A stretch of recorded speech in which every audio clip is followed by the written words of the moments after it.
ಲೋಕಸಭಾ ಚುನಾವಣೆ ದೃಷ್ಟಿಯಿಂದ ದಕ್ಷಿಣ ಕನ್ನಡ ಲೋಕಸಭಾ ಕ್ಷೇತ್ರದ ಅಭ್ಯರ್ಥಿಯಾಗಿ ಭಾರತೀಯ ಜನತಾ ಪಾರ್ಟಿ ಕ್ಯಾಪ್ಟನ್ ಬ್ರಿಜೇಶ್ ಚೌಟ ಅವರನ್ನು ಇವತ್ತು ಘೋಷಣೆ ಮಾಡಿದೆ. ನಮ್ಮ ರಾಷ್ಟ್ರೀಯ ಅಧ್ಯಕ್ಷರು ಘೋಷಣೆ ಮಾಡಿದ್ದಾರೆ. ಕ್ಯಾಪ್ಟನ್ ಬ್ರಿಜೇಶ್ ಚೌಟ ಅವರಿಗೆ ಅಭಿನಂದನೆಗಳನ್ನು ಸಲ್ಲಿಸ್ತೇನೆ ಮತ್ತು ಈ ಕಾರ್ಯವನ್ನು ಸ್ವಾಗತಿಸ್ತೇನೆ. ಕಳೆದ 15 ವರ್ಷಗಳಲ್ಲಿ ಭಾರತೀಯ ಜನತಾ ಪಾರ್ಟಿ ನನಗೆ ದೊಡ್ಡ ಅವಕಾಶಗಳನ್ನು ಕೊಟ್ಟಿದೆ. 15 ವರ್ಷಗಳಿಂದ ಈ ಕ್ಷೇತ್ರದ ಲೋಕಸಭಾ ಸದಸ್ಯನಾಗಿ ಪಾರ್ಟಿ ಹಿರಿಯರು ನನ್ನನ್ನು ಗುರುತಿಸಿ ಅವಕಾಶಗಳನ್ನು ಕೊಟ್ಟಿದ್ದರು. ಮತ್ತು ಕಾರ್ಯಕರ್ತರು ಅಹೋರಾತ್ರಿ ದುಡಿದು ನನ್ನನ್ನು ಗೆಲ್ಲಿಸಿದ್ದಾರೆ, ನನ್ನನ್ನು ಬಹಳ ಪ್ರೀತಿಯಿಂದ ಬೆಳೆಸಿದ್ದಾರೆ. ವಿಶೇಷವಾಗಿ ಈ ಕ್ಷೇತ್ರದ ಮತದಾರ ಬಂಧುಗಳು, ದೇವರುಗಳು ಆಶೀರ್ವಾದವನ್ನು ಮಾಡಿದ್ದಾರೆ. ಕಳೆದ 15 ವರ್ಷಗಳಲ್ಲಿ ನಾನು ಪ್ರಾಮಾಣಿಕವಾಗಿರ್ತಕ್ಕಂಥ ರಾಜಕಾರಣವನ್ನು ಮಾಡಿದ್ದೇನೆ. ಈ ಕ್ಷೇತ್ರದ ಅಭಿವೃದ್ಧಿಗಾಗಿ ಸುಮಾರು 1 ಲಕ್ಷ ಕೋಟಿಗಿಂತ ಹೆಚ್ಚು ಅನುದಾನಗಳನ್ನು ನರೇಂದ್ರ ಮೋದಿಯವರ ಆಡಳಿತದಲ್ಲಿ ತರುವಲ್ಲಿ ಯಶಸ್ವಿಯಾಗಿದ್ದೇವೆ. 5 ವರ್ಷಗಳ ಕಾಲ UPA ಕಾಲಘಟ್ಟ ಮತ್ತು 10 ವರ್ಷಗಳ ಕಾಲ ನರೇಂದ್ರ ಮೋದಿಯವರ ಆಡಳಿತದ ಕಾಲಘಟ್ಟ, ಎರಡೂ ಅವಕಾಶಗಳು ನನಗೆ ಸಿಕ್ಕಿದ್ದಾವೆ. ಇವತ್ತು ಈ ಜಿಲ್ಲೆಯ ಅಭಿವೃದ್ಧಿಗೆ ಯೋಜನೆಗಳನ್ನು ಹಾಕುವಂಥ ಕಾರ್ಯಗಳನ್ನು ಮಾಡತಕ್ಕಂಥ ಅವಕಾಶಗಳನ್ನು ಪಾರ್ಟಿ ಹಿರಿಯರು ನನಗೆ ಕೊಟ್ಟಿದ್ದರು. ಆವತ್ತಿಂದ ಇವತ್ತಿನವರೆಗೆ ಪಾರ್ಟಿಯ ಎಲ್ಲ ಹಿರಿಯರು ನನ್ನನ್ನು ಬೆಳೆಸಿದ್ದಾರೆ. ಸಂಘ ಪರಿವಾರದ ಎಲ್ಲ ಹಿರಿಯರು ನನಗೆ ಆಶೀರ್ವಾದಗಳನ್ನು ಮಾಡಿದ್ದಾರೆ. ಹಾಗೆ ಬಹಳ ಸಂತೋಷಪೂರ್ವಕವಾಗಿ ಈ ಕಾರ್ಯವನ್ನು ಮಾಡಿದ್ದೇನೆ. ನಾನು ಯಾವುದೇ ಅಪೇಕ್ಷೆಗಳಿಟ್ಟು ರಾಜಕಾರಣಕ್ಕೆ ಬಂದವಲ್ಲ. ಇವತ್ತು ಹೊಸ ಯುವಕರು ಬರಬೇಕು, ಹೊಸದನ್ನು ಬೆಳಿಬೇಕು, ಪಾರ್ಟಿ ಇನ್ನಷ್ಟು ಕಾರ್ಯಚಟುವಟಿಕೆಗಳು ವಿಸ್ತಾರ ಆಗಬೇಕು ಅನ್ನುವಂಥ ದೃಷ್ಟಿಯಿಂದ ಈ ರೀತಿಯ ತೀರ್ಮಾನಗಳನ್ನು ಪಾರ್ಟಿ ತಗೊಂಡಿದೆ. ಇದನ್ನು ನಾನು ಸ್ವಾಗತಿಸ್ತೇನೆ. ವಿಶೇಷವಾಗಿ ನನಗೆ ಲೋಕಸಭಾ ಸದಸ್ಯನಾದ ಮೇಲೆ ರಾಜ್ಯದ ಉಪಾಧ್ಯಕ್ಷನಾಗಿ ಮಾಡಿದರು. ಪಾರ್ಟಿಯಲ್ಲಿ ನನಗೆ ಕೇರಳದ ಪ್ರಭಾರಿಯಾಗಿ ನಿಯುಕ್ತಿ, ಸಹ ಪ್ರಭಾರಿಯಾಗಿ 4 ವರ್ಷಗಳ ಕಾಲ ಕೆಲಸ ಮಾಡೋದಕ್ಕೆ ಅವಕಾಶಗಳನ್ನು ಕೊಟ್ಟರು. ರಾಜ್ಯದ ಅಧ್ಯಕ್ಷನಾಗಿ 4.5 ವರ್ಷಗಳ ಕಾಲ ಕೆಲಸ ಮಾಡುವಂಥ ಅವಕಾಶಗಳನ್ನು, ದೊಡ್ಡ ಅವಕಾಶವನ್ನು ಪಾರ್ಟಿ ಕೊಟ್ಟಿದೆ. ಅತಿ ದೊಡ್ಡದಾಗಿರ್ತಕ್ಕಂಥ ಜವಾಬ್ದಾರಿಯನ್ನು ಪಾರ್ಟಿಯವರು ನನ್ನ ಮೇಲೆ ಗೌರವ ಇಟ್ಟು, ನನ್ನ ಮೇಲೆ ನಂಬಿಕೆ ಇಟ್ಟು ಕೊಟ್ಟಿದ್ದಾರೆ. ನಾನು ಪ್ರಾಮಾಣಿಕವಾಗಿರ್ತಕ್ಕಂಥ ಪ್ರಯತ್ನವನ್ನು ಮಾಡಿದ್ದೇನೆ. ಇವತ್ತು 15 ವರ್ಷಗಳ ಕಾಲ ಲೋಕಸಭಾ ಸದಸ್ಯನಾಗಿ, 4.5 ವರ್ಷಗಳ ಕಾಲ ಪಾರ್ಟಿಯ ಅಧ್ಯಕ್ಷನಾಗಿ ಹಿರಿಯರ ಅಪೇಕ್ಷೆ ಮತ್ತು ನಂಬಿಕೆಗೆ ಸರಿಯಾಗಿ ಕೆಲಸವನ್ನು ಮಾಡಿದ್ದೇನೆ ಅನ್ನತಕ್ಕಂಥ ವಿಶ್ವಾಸ ಇದೆ. ಕಾರ್ಯಕರ್ತರು ಮತ್ತು ಈ ಕ್ಷೇತ್ರದ ಜನ ನನಗೆ ಪೂರ್ಣ ಸಹಕಾರವನ್ನು ಕೊಟ್ಟಿದ್ದಾರೆ. ಅವರೆಲ್ಲರಿಗೂ ನಾನು ಕೃತಜ್ಞತೆಯನ್ನು ಅರ್ಪಿಸ್ತೇನೆ.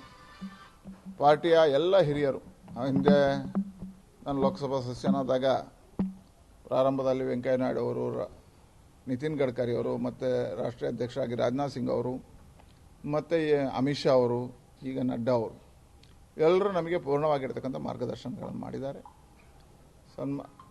ನರೇಂದ್ರ ಮೋದಿಯವರು ಪೂರ್ಣವಾಗಿರ್ತಕ್ಕಂಥ ಅವರ ಆಡಳಿತದಲ್ಲಿ 10 ವರ್ಷಗಳ ಕಾಲ ಈ ಕ್ಷೇತ್ರಕ್ಕೆ ನಾವೇನೆಲ್ಲ ಕೇಳಿದೆವೋ ಅದೆಲ್ಲವನ್ನು ಕೊಡುವಂಥ ಕೆಲಸ ಕಾರ್ಯಗಳಾಗಿ ಯೋಜನೆಗಳಾಗಿದೆ. ಆ ಮಂತ್ರಿಮಂಡಲದ ಎಲ್ಲ ಸದಸ್ಯರು ನಮಗೆ ಸಹಕಾರಗಳನ್ನು ಕೊಟ್ಟಿದ್ದಾರೆ. ಹಾಗಾಗಿ ಈ ಕ್ಷೇತ್ರದಲ್ಲಿ ಅಭಿವೃದ್ಧಿಯ ಕಾರ್ಯಗಳನ್ನು ವೇಗ ತಗೊಳ್ಳುವಂಥ ಕೆಲಸ ಕಾರ್ಯಗಳಾಗಿದ್ದಾವೆ. ಇಲ್ಲಿಯ ಮತದಾರ ಬಂಧುಗಳು ನನಗೆ ಪೂರ್ಣವಾಗಿರ್ತಕ್ಕಂಥ ಆಶೀರ್ವಾದವನ್ನು ಮಾಡಿರೋ 15 ವರ್ಷಗಳ ಕಾಲ ಒಂದು ದೀರ್ಘಕಾಲ ಅಂತ ಅನಿಸ್ತದೆ. ಯಾಕೆಂದರೆ ಹಿಂದಿನ ಯಾವುದೇ ಲೋಕಸಭಾ ಸದಸ್ಯರು ದಕ್ಷಿಣ ಕನ್ನಡ ಜಿಲ್ಲೆಯಲ್ಲಿ 15 ವರ್ಷಗಳ ಕಾಲ ಲೋಕಸಭಾ ಸದಸ್ಯರಾಗಿರಲಿಲ್ಲ. ಹಿರಿಯರಾಗಿರ್ತಕ್ಕಂಥ ಧನಂಜಯ ಕುಮಾರ್ 12 ವರ್ಷ, ಹಿರಿಯರಾಗಿರ್ತಕ್ಕಂಥ ಜನಾರ್ದನ್ ಪೂಜಾ ಅವರು 14 ವರ್ಷಗಳ ಕಾಲ. ಇವತ್ತು ನನಗೆ 15 ವರ್ಷಗಳ ಕಾಲ ಅವಕಾಶಗಳು ಸಿಕ್ಕಿದ್ದಾವೆ. ನಾನು ಅವನ್ನ ಜವಾಬ್ದಾರಿಯನ್ನು ನಿರ್ವಹಣೆ ಮಾಡಿದ್ದೇನೆ. ಈ ಸಂದರ್ಭಗಳಲ್ಲಿ ನನಗೆ ಸಹಕಾರ ಕೊಟ್ಟಿರ್ತಕ್ಕಂಥ ಎಲ್ಲರಿಗೂ ನಾನು ಕೃತಜ್ಞತೆಯನ್ನು ಅರ್ಪಿಸ್ತೇನೆ. ಪಾರ್ಟಿಯ ಹಿರಿಯರಿಗೆ, ಪಾರ್ಟಿಯ ಕಾರ್ಯಕರ್ತರಿಗೆ, ಮತದಾರ ದೇವರುಗಳಿಗೆ, ಇಲ್ಲಿ ಅಧಿಕಾರಿ ವರ್ಗದವರಿಗೆ, ಎಲ್ಲ ಅಧಿಕಾರಿಗಳು, ಎಲ್ಲ ಇಲಾಖೆಯ ಅಧಿಕಾರಿಗಳಿಗೆ ಮತ್ತು ವಿಶೇಷವಾಗಿ ಮಾಧ್ಯಮದ ಮಿತ್ರರು ನನಗೆ ಬಹಳ ಸಹಕಾರಗಳನ್ನು ಕೊಟ್ಟಿದ್ದಾರೆ. ಅವರೆಲ್ಲರಿಗೂ ನಾನು ಕೃತಜ್ಞತೆಯನ್ನು ಅರ್ಪಿಸ್ತೇನೆ. ನಾನೊಬ್ಬ ಪಾರ್ಟಿಯ ಸಾಮಾನ್ಯ ಕಾರ್ಯಕರ್ತನಾಗಿ ಬೆಳೆದವ, ಒಬ್ಬ ಬೂತ್ ಮಟ್ಟದಿಂದ ಬಂದಿರತಕ್ಕಂಥ, ನಾನು ಸಂಘದ ಪ್ರಚಾರಕನಾಗಿ ಮತ್ತು BJP ಜವಾಬ್ದಾರಿಯನ್ನು ಹೊತ್ತು ಒಬ್ಬ ಜಿಲ್ಲೆಯ ಪ್ರಧಾನ ಕಾರ್ಯದರ್ಶಿಯಾಗಿ ಮತ್ತು ಅನ್ಯಾನ್ಯ ಜವಾಬ್ದಾರಿಗಳನ್ನು ಹೊತ್ತು ಕೆಲಸವನ್ನು ಮಾಡ್ಕೊಂಡು ಬಂದವ. ಪಾರ್ಟಿ ಏನು ಹೇಳುತ್ತೋ ಅದನ್ನು ಮಾಡುವಂಥ ಜವಾಬ್ದಾರಿ ನಂದು. ನನಗೆ ಇವತ್ತು 15 ವರ್ಷಗಳ ಕಾಲ ಕೊಟ್ಟಿರುವ ಅವಕಾಶವೇ ದೊಡ್ಡದು ಅಂತ ನಾನು ತಿಳ್ಕೊಂಡವ. ಮುಂದಿನ ದಿನಗಳಲ್ಲಿ ಕಾಯ ವಾಚ ಮನಸ ಪೂರ್ವಕವಾಗಿ ನಾನು ಭಾರತೀಯ ಜನತಾ ಪಾರ್ಟಿಯ ಕಾರ್ಯಕರ್ತನಾಗಿ ದುಡಿತೇನೆ.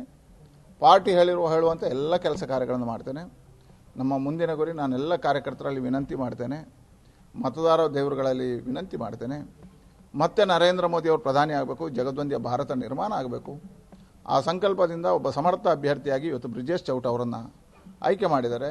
ಅವರು ಸೇನೆಯಲ್ಲಿ ಕೆಲಸ ಮಾಡಿರ್ತಕ್ಕಂಥವ ಒಬ್ಬ ಯುವಕ. ಮುಂದಿನ ದಿನಗಳಲ್ಲಿ ನಾವು ಏನೆಲ್ಲ ಯೋಜನೆಗಳನ್ನು ಹಾಕಿದೆವೋ ಆ ಯೋಜನೆಗಳೆಲ್ಲವನ್ನು ಪೂರ್ಣ ಮಾಡತಕ್ಕಂಥ ಶಕ್ತಿ ಇರತಕ್ಕಂಥವರು. ಅವರಿಗೆ ನಿಮ್ಮೆಲ್ಲ ಶಕ್ತಿಯನ್ನು ಮತ್ತು ಮಾರ್ಗದರ್ಶನವನ್ನು ಕೊಡಬೇಕು. ಅವರನ್ನು ಮತ್ತೆ ಆಯ್ಕೆ ಮಾಡಬೇಕು. ಮತ್ತೆ ಭಾರತೀಯ ಜನತಾ ಪಾರ್ಟಿಯನ್ನು ಈ ಜಿಲ್ಲೆಯಲ್ಲಿ ಗೆಲ್ಲಿಸಬೇಕು. ನನಗೆ ಯಾವ ರೀತಿಯ ಸಹಕಾರಗಳನ್ನು ಕಾರ್ಯಕರ್ತರು, ಹಿರಿಯರು, ಮತದಾರರು ಕೊಟ್ಟಿದ್ದಾರೆ, ಅದೇ ಸಹಕಾರವನ್ನು ಬ್ರಿಜೇಶ್ ಚೌಟ ಅವರಿಗೂ ಕೊಡಬೇಕು. ನಾನು ಪೂರ್ಣವಾಗಿ ಅವ್ರ ಜೊತೆ ನಿಂತು ಅವರನ್ನು ಗೆಲ್ಲಿಸುವ ದೃಷ್ಟಿಯಿಂದ ಓಡಾಟಗಳನ್ನು ಮಾಡ್ತೇನೆ. ಈ ಜಿಲ್ಲೆಯಲ್ಲಿ ಮತ್ತೆ ಭಾರತೀಯ ಜನತಾ ಪಾರ್ಟಿಯನ್ನು ಕಟ್ಟಿ ಗೆಲ್ಲಿಸುವ ದೃಷ್ಟಿಯಿಂದ ನಮ್ಮ ಪೂರ್ಣ ಪೂರ್ಣವಾಗಿ ಅವರನ್ನು ಗೆಲ್ಲುವ ದೃಷ್ಟಿಯಿಂದ ಕೆಲಸವನ್ನು ಮಾಡ್ತೀವಿ. ಮತ್ತೆ ಭಾರತೀಯ ಜನತಾ ಪಾರ್ಟಿ ದಕ್ಷಿಣ ಕನ್ನಡ ಜಿಲ್ಲೆ ಗೆಲ್ಲುವ ದೃಷ್ಟಿಯಿಂದ ನನ್ನ ಪೂರ್ಣ ಸಮಯ, ಪೂರ್ಣ ಪರಿಶ್ರಮವನ್ನು ಹಾಕಿ ಗೆಲ್ಲುವುದಕ್ಕೆ ನನ್ನ ಪೂರ್ಣ ಪ್ರಯತ್ನಗಳನ್ನು ಮಾಡ್ತೀವಿ. ಹಾಗಾಗಿ ಮುಂದಿನ ಲೋಕಸಭೆಯ ಚುನಾವಣೆ ದೃಷ್ಟಿಯಿಂದ ನಮ್ಮೆಲ್ಲ ಕಾರ್ಯಕರ್ತರು ಒಟ್ಟಾಗಿ ಕೆಲಸ ಮಾಡಿ, ಕಳೆದ ಬಾರಿ ನಾನು 2,75,072 ಮತಗಳ ಅಂತರದಿಂದ ಗೆದ್ದೇನೆ. ಈ ಸಾರಿ 3 ಲಕ್ಷಕ್ಕಿಂತ ಹೆಚ್ಚು ಬಹುಮತದಿಂದ ಗೆಲ್ಲಿಸುವಂಥ ದೃಷ್ಟಿಯಿಂದ ಪ್ರಯತ್ನಗಳನ್ನು ಮಾಡಬೇಕು ಅಂತ ಹೇಳುವಂಥ ವಿನಂತಿಯನ್ನು ಮಾಡ್ತೀನಿ. ಈಗ ತುಂಬ ಹಿರಿಯರು ಅಂದರೆ ಸದಾನಂದ ಗೌಡ ಆಗಲಿ, ಮೈಸೂರು ಪ್ರತಾಪ್ ಸಿಂಹ ಆಗಲಿ, ಹಲವರಿಗೆ ಟಿಕೆಟ್ ಈ ಸಲ ಸಹಜವಾಗಿ ಹೇಳಿದೆ ನಾನು. ಬೇರೆ ಬೇರೆ ಕಾರಣಗಳನ್ನು ಇಟ್ಕೊಂಡು ರಾಷ್ಟ್ರೀಯ ನಾಯಕರು ಯೋಚನೆ ಮಾಡ್ತಾರೆ. ರಾಷ್ಟ್ರೀಯ ನಾಯಕರು ಯಾವಾಗಲೂ ಸರಿಯಾಗಿ ಯೋಚನೆ ಮಾಡಿದ್ದಾರೆ. ಬದಲಾವಣೆಗಳು ಹೊಸಬರು ಬರಬೇಕು. ಬೇರೆ ಬೇರೆ ಎಲ್ಲರೂ ಪಾರ್ಟಿ ಕೆಲಸ ಮಾಡಲಿಕ್ಕೂ ಜನ ಬೇಕು. ಹಾಗಾಗಿ ಪಾರ್ಟಿಯ ಜವಾಬ್ದಾರಿಗಳಿಗೋಸ್ಕರ ಯೋಚನೆ ಮಾಡ್ಕೊಂಡು ಮಾಡ್ತಾರೆ.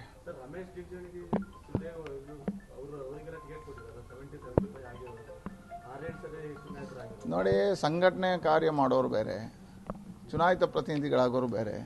ಕೆಲವು ಸಾರಿ ಸಂಘಟನೆ ಕಾರ್ಯಕ್ಕೆ ಬೇಕು ಅಂತ ಕೆಲವರಿಗೆ ಜವಾಬ್ದಾರಿಗಳನ್ನು ಮುಕ್ತ ಮಾಡ್ತಾರೆ. ರಾಜ್ಯ ರಾಜಕೀಯಕ್ಕೆ ನೋಡಿ, ನಾನು ಪಾರ್ಟಿಯ ಕಟ್ಟಾಳು. ಪಾರ್ಟಿ ಏನು ಹೇಳುತ್ತೋ ಅದು ಮಾಡ್ತೇನೆ. ನಾನು ವಾಜಪೇಯಿ ಅವರು ಹೇಳಿದಾಗೆ ನಮಗೆ ಯಾವ ಹುದ್ದೆ ಅನ್ನುವಂಥದ್ದು ಸಾಯುವವರೆಗೆ ಇರುವಂಥದ್ದು ಕಾರ್ಯಕರ್ತ. ಹಾಗಾಗಿ ನನಗೆ ಕಾರ್ಯಕರ್ತ ಅನ್ನುವಂಥ ಹುದ್ದೆ ದೊಡ್ಡದು ಅಂತ ತಿಳ್ಕೊಂಡಿದ್ದೇನೆ. ಈಗ ನಿಮಗೆ ಡೆಲ್ಲಿಯಿಂದ ಫೋನ್ ಬಂದಿತ್ತು, ನಡ್ಡಾ ಅವರ ಯಾರಾದರೂ ಫೋನ್ ಮಾಡಿದ್ರು? ನೋಡಿ, ನಮ್ಮೆಲ್ಲ ಹಿರಿಯರು ಮಾತನಾಡಿದರೆ ನಾನು ಒಂದು 6 ತಿಂಗಳ ಹಿಂದೆ ಕೇಳಿದಾಗಲೇ ಹೇಳಿದ್ದೇನೆ, ನಮ್ಮ ಜಿಲ್ಲೆಯಲ್ಲಿ ಪರಿವರ್ತನೆ ಮಾಡೋದಿದ್ರೆ ಅವಕಾಶಗಳಿದ್ದಾವೆ, ಹೊಸೊಬ್ಬರಿಗೆ ಅವಕಾಶ ಕೊಡೋದು ಅಂತಾದರೆ ನನ್ನಿಂದ ಅಡ್ಡಿ ಇಲ್ಲ ಅಂತೇಳಿ 6 ತಿಂಗಳ ಹಿಂದೆ ಹೇಳಿದ್ದೇನೆ. ಸಹಜವಾಗಿ ಎಲ್ರಿಗೂ ಮಾತನಾಡಿದ್ದಾರೆ. ಆ ರೀತಿ ಏನಿಲ್ಲ, ಆ ರೀತಿ ಯಾವುದೇ ಮಾತುಕತೆಗಳಿಲ್ಲ. ಇವತ್ತು ನಾನು ಸಂಪೂರ್ಣವಾಗಿರ್ತಕ್ಕಂಥ ಸಹಕಾರವನ್ನು ಕೊಟ್ಟು ಭಾರತೀಯ ಜನತಾ ಪಾರ್ಟಿಯನ್ನು ಗೆಲ್ಲುವ ದೃಷ್ಟಿಯಿಂದ ನಾವು ಕೆಲಸವನ್ನು ಮಾಡ್ತೀವಿ. ಧನ್ಯವಾದ.